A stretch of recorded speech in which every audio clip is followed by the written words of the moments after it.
السلام علیکم ویورز، میں ہوں ڈاکٹر آفاق۔ آج میں آیا ہوں اسد بھائی کے پاس، میرے بھائی بھی ہیں، دوست بھی ہیں۔ آج ان سے ہم پوچھتے ہیں کہ انہوں نے اپنا ڈیرا جو بنایا ہے 3 سال یا 5 سال جتنا بھی ان کا ٹائم ہوا ہے، تو ان سے ان کا ایکسپیرینس پوچھتے ہیں، انہوں نے کیا کھویا کیا پایا۔ تو جی السلام علیکم اسد بھائی۔ وعلیکم السلام ڈاکٹر صاحب، کیسے ہیں آپ؟ جی الحمدللہ، آپ سنائیں۔ الحمدللہ۔ سب سے پہلے جی خوش آمدید آپ کو۔ تو آپ نے سوال کیا ہے کہ جی کھویا پایا، یہ تو آپ یقین کریں جی 3 سال ہوئے ہیں، تقریباً مجھے 3 ساڑھے 3 سال ہوئے ہیں۔ تو اس دورانی کے اندر کافی زیادہ اتار چڑھاؤ دیکھے ہیں، اور مجھے تو فیس ہی ادا کرنی پڑی ہے ابھی تک، تو پایا تو کچھ نہیں ہے، لیکن یہ ہے کہ فیس اس زمرے میں کہہ رہا ہوں کہ جو میرا نقصان ہوا ہے، میں اس کو یہ کہتا ہوں کہ میں نہ تجربہ کاری کی وجہ سے جو چیزیں مجھے نہیں پتہ تھیں وہ مجھے پتہ چل گئی ہیں، اس لیے میں اس کو کہتا ہوں کہ جو اب تک میں یعنی 3.5 سال کا عرصہ ہوا ہے، اس دورانیہ میں نے بس سیکھا ہی ہے جی تھوڑا بہت۔ تو کامیابی تو نہیں ہوئی فی الحال، لیکن اللہ تعالیٰ سے امید ہے انشاءاللہ، مستقل مزاجی کے ساتھ لگے ہوئے ہیں اللہ کی ذات۔ چلیں انشاءاللہ۔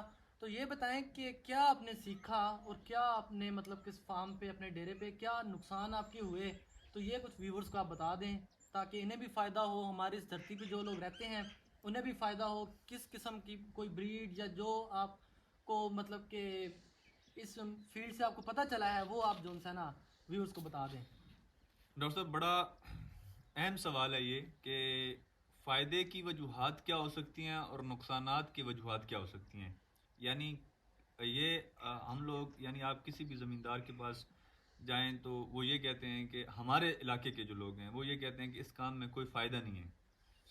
تو یہ انتہائی اہم ایک سوال بھی ہے، چلے میں اس پہ دو چار باتیں عرض کر دیتا ہوں کہ جو لوگ کہتے ہیں نا کہ اس کام میں کوئی فائدہ نہیں ہے، یا 2 سال 3 سال کے بعد وہ اس کام کو چھوڑ کے بھاگ جاتے ہیں یا چھوڑ دیتے ہیں، بھاگ جانا مناسب نہیں ہوگا، وہ اپنی جگہ پہ جو انہوں نے ایکسپیرینس کر رہے ہوتے ہیں وہ بالکل ٹھیک کر رہے ہوتے ہیں، کیونکہ جو جانور سلیکشن ہوتی ہے، جو جانور ہم خریدتے ہیں، ان کے اندر ڈاکٹر صاحب وہ کیپیسٹی نہیں ہوتی کہ وہ ہمیں فائدہ دے سکیں۔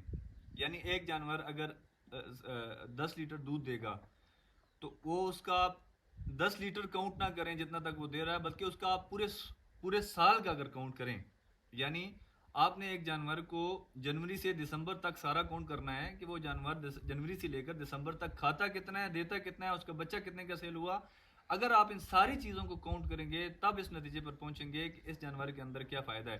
اور میں نے جو تجربہ کیا ہے، یعنی یہ جو جانور ہم خریدتے ہیں، سب سے پہلی خرابی جو ہے ہماری خریداری میں ہوتی ہے۔ یعنی جانور جو ہم خرید رہے ہوتے ہیں وہ سلیکشن ہماری صحیح نہیں ہوتی، جس کی وجہ سے ہمیں اس میں نقصان اٹھانا پڑتا ہے۔ میرا یہ مشورہ ہے کسان دوستوں سے یا جو بھی ہمارے اس علاقے میں بھائی ہیں، وہ جب جانور خریدیں تو اچھی بریڈ خریدنے کی کوشش کریں۔ یعنی خود اگر نہیں پتا تو کوئی ڈاکٹر ہائر کر لیں، ڈاکٹر کو فیس دے دیں۔ یعنی منیمم جانور جو ہے 25 لیٹر دودھ، کم سے کم جانور اگر آپ کی دھرتی پہ دودھ دے تو آپ اس فیلڈ میں کامیاب ہو سکتے ہیں۔ اب مسئلہ یہ ہے، ہم لوگ جانور خریدتے ہیں، جانور دودھ تو 25 لیٹر دیتا ہے، یعنی وقتی طور پہ ہم جاتے ہیں، ہم نے دیکھا وہاں پہ جانور نے 20 لیٹر 22 لیٹر 25 لیٹر دودھ دیا۔ اب اگلا مسئلہ یہ ہے کہ اس جانور سے دودھ جو لینا ہے، اس کے بارے میں بھی ہمارے زمینداروں کو اکثر نہیں پتہ ہوتا۔ یعنی یہ نیوٹریشنسٹ، کسی کے پاس کوئی اہم بندہ جو ڈاکٹر ہو یا کوئی فیلڈ کے اندر کام کر رہا ہو، پریکٹیکل بندہ، اس سے پوچھیں کہ جانور کو جو 25 لیٹر دودھ دے رہا ہے اس کو خوراک کیسے دینی ہے۔ یعنی اس کی خوراک کے اندر اس کا سائلیج ہے، اس توڑی ہے، ونڈا ہے، کیلشیم ہے، منرل ہے، یسٹ ہے، سوڈا ہے، مطلب یہ ساری چیزیں اس کو جانور کی، اگر آپ جانور کی ریکوائرمنٹ نہیں پوری کریں گے تو وہ 25 لیٹر والا دودھ بھی آپ کو فائدہ نہیں دے سکتا۔ یہاں پہ ڈاکٹر صاحب دو چیزیں آ گئیں۔ اچھا، میں آپ کا بات آپ کی کاٹوں گا۔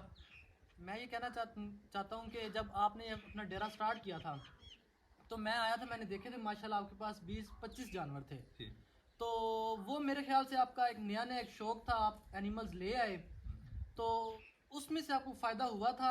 کیوں آپ نے وہ جانور ختم کیے، وہ تھوڑا سا آپ بتا دیں۔ ڈاکٹر صاحب دیکھیں، پہلے جو بات میں عرض کر رہا تھا شاید وہ میں نقطے پہ نہیں پہنچا، وہاں صرف آخری بات، اس کے بعد اس سوال کا جواب دیتا ہوں۔ ایک چیز یہ ہے کہ جانور کی سلیکشن، دوسری چیز ہے کہ جانور کو خوراک. اب یہ دونوں چیزیں اگر فارمر کو صحیح سے گائیڈ نہیں کی جائیں, جیسے کہ ہمارے ادارے ہیں, مطلب ان کو چاہیے کہ کسانوں کو آگاہی فراہم کریں. ایک جانور کو اگر آپ اس کی پراپر غذا نہیں دیں گے تو وہ 2 مہینے یا 1 مہینے دودھ دینے کے بعد وہ جانور آپ کا, یعنی 5-6 لاکھ کا جانور آپ کا ایکسپائر ہو جائے گا. اب اگلی آپ کا جو سوال ہے کہ میرے پاس 20-25 جانور تھے واقعی, تو میری بھی یہی کمزوری تھی یا یہی خرابی آپ سمجھ لیں کہ جیسا کہ میں نے جانور تو خرید لیے, ان میں سے کچھ جانور تھے جو اچھے تھے, لیکن نہ خوراک کا پتہ تھا, نہ یہ اس کا اللہ آپ کا بھلا کرے ان کو رکھنے کا, یعنی پراپر نہ ہی میرے پاس ان کی ہاؤسنگ تھی, نہ ہی پراپر میں خوراک دے رہا تھا ان کو, جن کی وجہ سے ان جانوروں سے میں نے صحیح پروڈکشن نہیں لی. اور یعنی نہ تجربہ کاری, جیسے میں نے سب سے پہلے ہی کہہ دیا کہ یہ ایک طرح سے میں نے اپنی فیس ہی ادا کی. یہ تو اللہ بھلا کرے ڈاکٹر مزمل صاحب کا, ان کو سن کے یا مار کھا کے والدین کی دعاؤں سے بس یہاں پہ ٹکے ہوئے ہیں, مستقل مزاجی کے ساتھ لگے ہوئے ہیں. ابھی جن چیزوں پہ آیا ہوں میں وہ یہی چیزیں ہیں, ایک جانور اچھا لیں اور اس کو خوراک اچھی دیں. یہ ان چیزوں کی اگر آپ کریں گے تو یقین کریں ڈاکٹر صاحب یہ اچھی فیلڈ ہے, اور اس کے اندر ان 2 چیزوں کی اگر آپ کر سکتے ہیں تو آپ یقیناً فائدہ لے سکتے ہیں. اور ایک اور بات, جانور بھی اچھا ہو, خوراک بھی اچھا ہو, اور اس کا سیمن بھی اچھا ہو. کوشش کریں سیکس سیمن استعمال کریں, کیونکہ آپ کو پتہ ہے ڈاکٹر صاحب, جو آپ کے علم میں ہوگا 13-14 مہینے کی بچی جو ہے وہ اس وقت 10-12 لاکھ پہ پہنچ چکی ہے, جو انسیمینیٹ ہو چکی ہوتی ہے. آپ چلے جائیں, یہ جے کے ڈیریز ہیں یا بڑے بڑے فارم ہیں, جو ایون آپ اوشین پہ چلے جائیں, 2 لاکھ کی بچی ملتی ہے جو جس کی عمر ہوتی ہے تقریباً 2-3 ماہ. میرے اپنے پاس ایک بچی پیدا ہوئی تھی, اس کی پہلے دن ہی 2.5 لاکھ قیمت بنی تھی. یعنی جانور بھی اچھا, خوراک بھی اچھی, اوپر سے سیمن بھی اچھا. ان چیزوں کے اوپر ہمارے زمینداروں کو, یہ 3 اہم پوائنٹ ہیں, اگر ان 3 اہم پوائنٹوں کو اگر ہم لوگ یاد کر لیں اور اس پر. جی اسد بھائی ماشاءاللہ آپ نے بہت مختصر ٹائم میں آپ نے ہمارے فارمر حضرات کو بہت اچھا مطلب کہ پوائنٹ آپ نے دیے ہیں ہمیں. تو نیکسٹ آپ کیا پیغام دینا چاہیں گے ہمارے فارمرز کو؟ ڈاکٹر صاحب پیغام تو یہ ہے کہ جی جو بھی ہمارے بھائی دوست بزرگ یہ اس کام میں ہیں, ان سے بس اتنا کہوں گا کہ جو اچھے لوگ ہیں, جو کامیاب لوگ ہیں, وہ ان لوگوں کو فالو کریں, یعنی ان کے ساتھ رابطے میں رہیں, ان سے پوچھ گچھ کریں. یا جیسا کہ میں آپ کو بتاتا ہوں نا, میں ڈاکٹر مزمل صاحب کو سنتا رہتا ہوں, وہ بہت ہی اہم باتیں اور اچھی باتیں وہ بتاتے رہتے ہیں. یا پھر ڈاکٹر حضرات سے میں رابطے میں رہتا ہوں کہ کوئی بھی مسئلہ, یعنی خود سے کوشش نہیں کرتا کہ میں خود اپنا ایکسپیرینس, یعنی کوشش کرتا ہوں جو تجربہ کار کامیاب لوگ ہیں, میں کوشش کرتا ہوں کہ ان کو فالو کروں. اور یہی میرا پیغام ہے, مطلب جو فارمرز ان سے بھی یہی پیغام کہوں گا کہ یہی درخواست کروں گا کہ وہ کامیاب لوگوں کو فالو کریں, یعنی بڑے جو ڈاکٹر ہیں یا بڑے فارمر ہیں ان کی اتباع کریں یا ان کو فالو.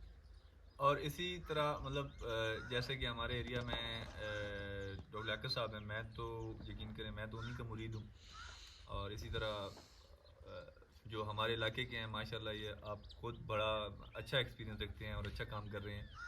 تو ایسے ہی مطلب تجربہ کار لوگوں کے ساتھ آپ اگر رابطے میں رہیں گے تو کافی بڑے بڑے نقصانات سے بچا جا سکتا ہے.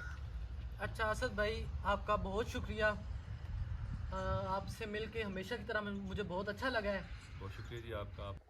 لیں جی آج کے لیے اتنا ہی, مزید انشاءاللہ آپ کو انفارمیٹیو ویڈیوز آپ تک پہنچاتے رہیں گے. دعاؤں میں یاد رکھنا. مجھے دیں اجازت, اللہ حافظ.